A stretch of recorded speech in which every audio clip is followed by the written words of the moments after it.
नमस्कार, मी श्री म्हात्रे सर, संचालक Mhatre classes, Pezari, Alibag. MBBS आणि BDSचा रिवाइज शेड्यूल कॅप राऊंड 3साठी आलेला आहे. ते शेड्यूल काय आहे ते आपण बघूया. ऑनलाईन रजिस्ट्रेशन कधी आहे तर 25/11/2025 up to 11:59 PM.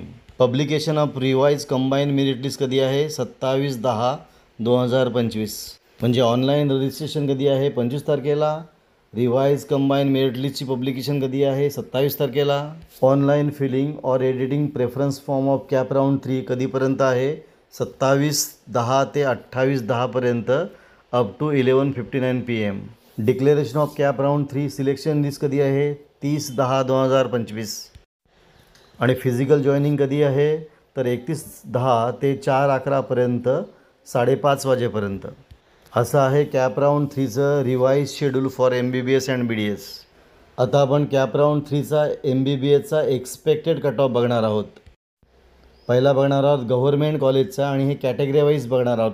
Open कॅटेगरीसाठी cut off असेल 506, SCसाठी कट ऑफ असेल 427, STसाठी 341, VJ कॅटेगरीसाठी 475, NT1साठी 450, NT2साठी 500, NT3साठी 506, OBCसाठी 505, SCBCसाठी 504 आणि EWSसाठी 488. असा असेल गव्हर्मेंट MBBSचा कॅप राऊंड 3चा एक्सपेक्टेड कट ऑफ.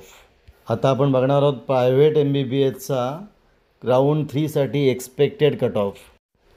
ओपनसाठी असेल तो 476, SC कॅन्डिडेटसाठी असेल 417, ST कॅटेगरीसाठी असेल 326, VJ कॅटेगरीसाठी असेल 459, NT1साठी असेल 435, NT2साठी असेल 474, NT3साठी असेल 476, OBCसाठी असेल 475, SCBCसाठी कट ऑफ असेल 474 आणि प्रायव्हेट MBBSसाठी EWSसाठी ओपन कॅटेगरीमधना सीट्स असतात.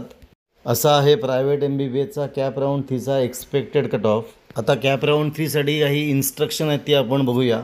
Candidate who have already register need not register again. म्हणजे ज्यांनी ऑलरेडी रजिस्टर केलेलं आहे पहिलं त्यांना रजिस्टर करायची गरज नाही. पण कॅन्डिडेट हू हॅव कॅन्सल और not join the allotted seat of CAP round 2 round need to unlock the CAP round application form and submit form once again and make payment from candidate log in.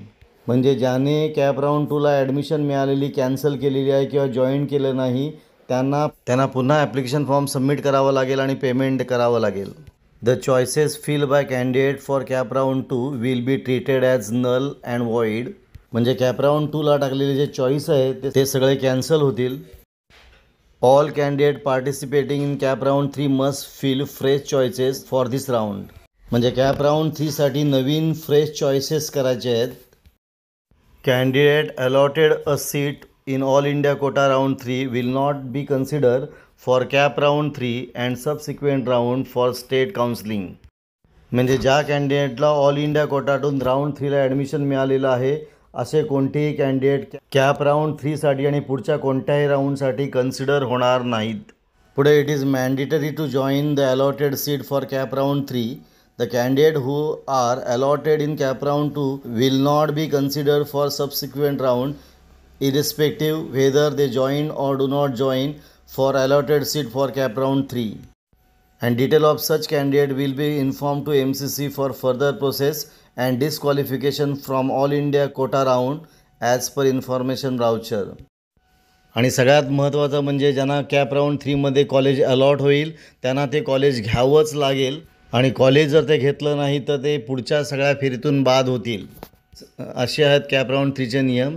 आपण इथे थांबूया. तुम्हाला हा video कसा वाटला, चांगला वाटला असेल, आवडला असेल तर शेअर करा, सबस्क्राईब करा. काही डाऊट असेल तर कमेंट करा. आपण इथे थांबू. पुन्हा आपण भेटू असाच एक व्हिडिओ घेऊन.